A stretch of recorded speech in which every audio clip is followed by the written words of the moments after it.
जय माँ काली मित्रों, आपका मेरे चैनल माँ काली माँ दुर्गा शक्ति संवाद में स्वागत है। मित्रों, अगर आप मेरे चैनल पर नए हैं तो मेरे चैनल को सब्सक्राइब कीजिए, लाइक कीजिए, शेयर कीजिए, साथ ही नोटिफिकेशन बेल को भी प्रेस कीजिए जिससे मेरी आने वाली वीडियोस का नोटिफिकेशन आपको तुरंत मिल जाए। मित्रों, आज का जो विषय है वो विषय बहुत ही महत्वपूर्ण है। आज का विषय है कि भक्ति करने की यानी पूजा पाठ करने की कौन सी सही उम्र होती है और किस समय पर हमें पूजा पाठ प्रारंभ कर देना चाहिए और किस समय पर हमें ईश्वर के प्रति समर्पित हो जाना चाहिए। ये अपने आप में एक बहुत ही महत्वपूर्ण प्रश्न है। आप सभी जानते हैं हमारा जीवन सीमित है। एक समय पर इस संसार से हर व्यक्ति को जाना है। तो ऐसी परिस्थिति में एक सीमित जीवन में कौन सा वो समय होता है जब हमें ईश्वर के प्रति समर्पित हो जाना चाहिए। देखिए, हमारा जो जीवन है वो एक भौतिक जीवन है जिसमें हमें कभी समय नहीं मिलता और हमें अंतिम समय तक भी समय नहीं मिलेगा। यानी अगर हमारा जो बुलावा है वो आता है तो उस समय पर भी हमें हजारों काम होंगे। उस समय पर अगर आज भी कोई ऐसा व्यक्ति है जो वृद्ध हो चुका है, जिसकी आयु 90 वर्ष हो चुकी है, 100 वर्ष हो चुकी है, अगर उससे भी ये कहा जाए कि क्या आप इस संसार से जाना चाहते हैं, आपका कोई काम तो नहीं है, वो फिर भी ये कहें कि नहीं, मुझे अब भी कई ऐसे काम हैं जो मैं अपनी आंखों से देखना चाहता हूँ, अपने हाथों से करना चाहता हूँ। तो ऐसी परिस्थिति में आप इस भौतिक जीवन से कभी छूट नहीं सकते। आपके जीवन में कोई ना कोई कामना रहेगी, कोई ना कोई लालसा रहेगी। तो इस परिस्थिति में आपका ये भौतिक जीवन हमेशा चलता रहेगा जो कि आपको अंतिम समय तक नहीं छोड़ेगा। तो ऐसी परिस्थिति में जब पूजा करने का समय होता है तो वो कौन सा समय होता है? देखिए, पूजा करने का जो समय होता है, एक सही आयु जो होती है वो युवा अवस्था होती है, या बाल्यावस्था नहीं कह सकते क्योंकि बाल्यावस्था में आप छोटे होते हैं। उस समय पर जो भी आपके माता पिता आपको ज्ञान देते हैं आप उसी ज्ञान के अनुसार चलते हैं। फिर आपकी किशोर अवस्था आती है। किशोर अवस्था एक ऐसी अवस्था होती है जिसमें व्यक्ति को जिज्ञासाएं बहुत होती हैं, वो बहुत कुछ जानना चाहता है, बहुत कुछ समझना चाहता है। तो उस समय पर उस जिज्ञासा को वो ढूंढता है, कभी अपने माता पिता से पूछता है, अपने गुरुजनों से पूछता है, अपने मित्रों से पूछता है, तो अपने जिज्ञासाओं का अंत करता है। फिर आती है युवा अवस्था। युवा अवस्था आपके जीवन की सबसे अच्छी अवस्था होती है। कहते हैं एक कली जब फूल बन जाती है तो उस समय पर आपने देखा होगा कभी ईश्वर के चरणों में एक कली को अर्पित नहीं किया जाता। कली को देख करके लोग छोड़ देते हैं और फूल को तोड़ करके ईश्वर के चरणों में चढ़ाते हैं। तो जो युवा अवस्था होती है वही युवा अवस्था, वही एक फूल आपके जीवन का, जब आप सबसे अच्छी स्थिति में होते हैं।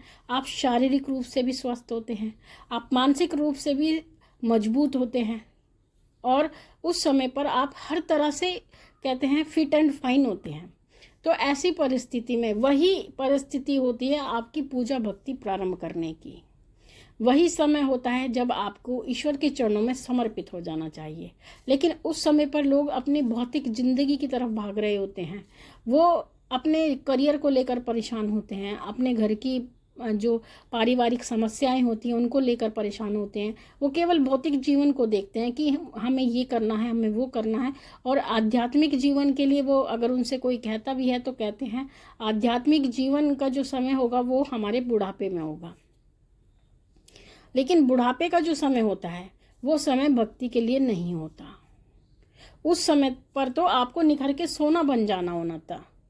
लेकिन आप बूढ़े हैं, बूढ़े होकर के आप सोचते हैं अब हम भक्ति प्रारंभ करेंगे, अब हम पूजा पाठ करेंगे। लेकिन कैसे पूजा पाठ आप कर सकते हैं? आपका शरीर तो जवाब देने लगता है। आप किसी यात्रा पर नहीं जा सकते, आप अपना कार्य भी स्वयं नहीं कर सकते, आपकी बुद्धि भी काम कम करने लगती है, आपको सुनाई भी कम देने लगता है और हर तरह से आप कमज़ोर हो जाते हैं। आपका आहार भी थक जाता है, आप उपवास भी नहीं कर सकते क्योंकि आपका शरीर कमज़ोर हो चुका है, आपको दवाइयाँ लेनी पड़ती हैं। तो उस परिस्थिति में आप कैसे पूजा पाठ कर सकते हैं, कैसे आप उपवास कर सकते हैं, कैसे आप भगवान को मना सकते हैं? क्योंकि भगवान को मनाना एक पल का कार्य नहीं होता, इसमें भी वर्षों वर्ष लग जाते हैं जब भगवान जागृत होकर आपकी बात सुनते हैं।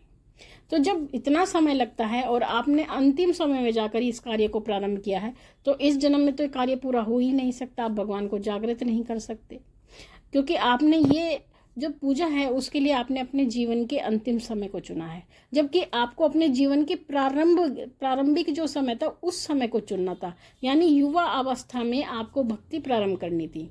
और जो आपके जीवन का सबसे कहते हैं सबसे कमज़ोर पार्ट होता है, सबसे कहते हैं फल अगर आप भगवान को चढ़ाते हैं तो आप उसको फ्रेश ही चढ़ाएंगे, यानी ताज़ा फल भगवान को चढ़ाएंगे। कभी आप उसको सड़ा गला नहीं चढ़ा सकते।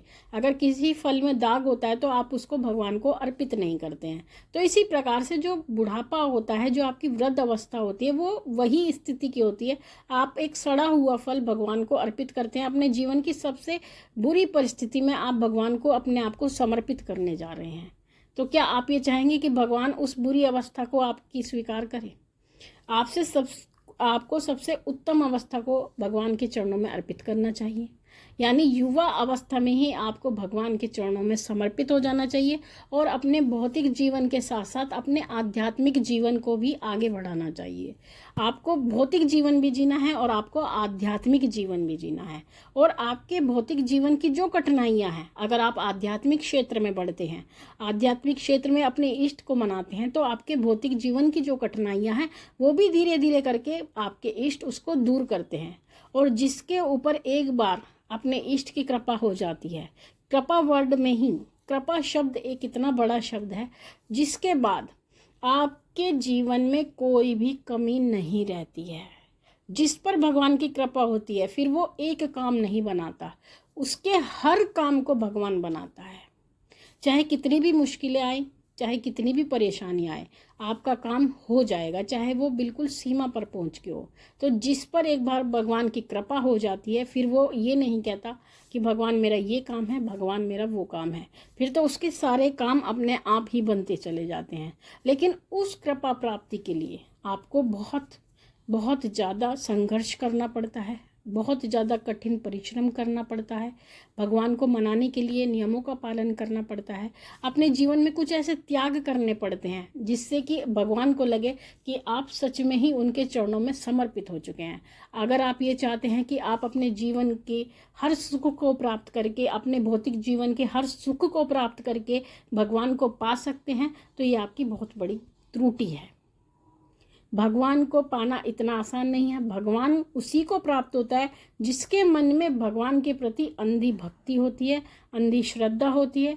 जैसे आप अपनी प्रेमिका को याद करते हैं, उसी भाव से अगर आप भगवान को याद करते हैं, उतनी ही लगन से, जिस लगन में आप रोने लगते हैं, जिस लगन में आप रात को सोते नहीं हैं, अगर आपको वही लगन लग जाती है ईश्वर के प्रति, तो ईश्वर बिल्कुल आपकी सुनते हैं और आपके ऊपर कृपा करते हैं। लेकिन अगर आप चाहते हैं कि 2 मिनट की पूजा से केवल आप भगवान को मना लेंगे, तो ये आपकी गलतफहमी है।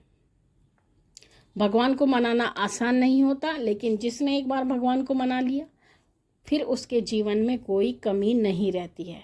तो इसलिए भगवान को मनाने के लिए या तो आप उनका नाम जाप करें, उनके मंत्र का जाप करें, क्योंकि भगवत भजन से ही ईश्वर की प्राप्ति होती है। ये स्वयं कृष्ण भगवान ने गीता में कहा है। तो इस प्रकार से जो भक्ति का सही समय है वो समय आपकी युवा अवस्था है। तो अगर आप युवा हैं तो युवा अवस्था ही ईश्वर के चरणों में समर्पित करें और भौतिक जीवन के साथ साथ आप अपने आध्यात्मिक जीवन को भी जिएं। तो इस प्रकार से आप भगवान को भी प्राप्त कर सकेंगे और जो आपके भौतिक जीवन के कर्तव्य हैं उनको भी आप पूरा कर सकेंगे। तो मित्रों, ये थी जानकारी आप सभी के लिए। माँ भगवती से यही प्रार्थना करते हैं कि वो आपके भंडारे भरती रहे, आपकी सभी मनोकामनाओं को पूर्ण करती रहे, आप पे अपना आशीर्वाद बना के रखे। आपसे फिर मिलते हैं, तब तक के लिए जय महाकाली, जय महाकाल।